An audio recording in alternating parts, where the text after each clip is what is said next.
यह कहानी एक ग्रामीण परिवेश पर आधारित है जो एक जोरदार और दबंग महिला बिरजू की मां के इर्द गिर्द घूमती है। कहानी का शीर्षक लाल पान की बेगम बिरजू की मां को ही संदर्भित करता है, क्योंकि वह गांव में सबसे तेज, तर्रार और अपनी मनमानी करने वाली मानी जाती है। जैसे ताश के पत्तों में लाल पान की बेगम। कहानी का सार। लाल पान की बेगम। मुख्य पात्र बिरजू की मां, जिसे लाल पान की बेगम कहा जाता है। बिरजू, उसका बेटा, बिरजू के पिता गोनू बाबा। परिचय। बिरजू की मां एक गरीब परिवार से होने के बावजूद अपने व्यवहार और तेवर में किसी रानी से कम नहीं है।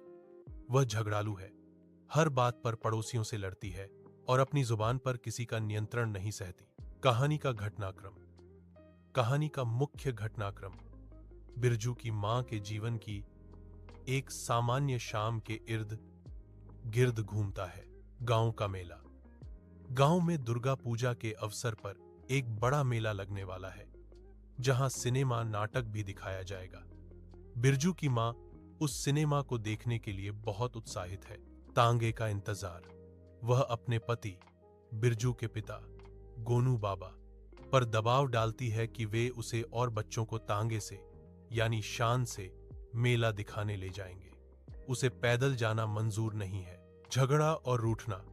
जब गोनू बाबा तांगे का इंतजाम नहीं कर पाते तो वह नाराज होकर खाना छोड़ देती है और बच्चों के साथ रूठकर बैठ जाती है। उसका गुस्सा इस बात पर भी है कि गांव की दूसरी औरतें, खासकर उसकी पड़ोसन चंपिया की मां, उसका मजाक उड़ाएंगी कि देखो, लाल पान की बेगम पैदल जा रही है। चरम बिंदु। उसका गुस्सा और भी बढ़ जाता है जब पड़ोस की स्त्रियां ताना मारती हैं। वह अपने बेटे बिरजू को तांगा ढूंढने भेजती है और खुद घर के बट्टान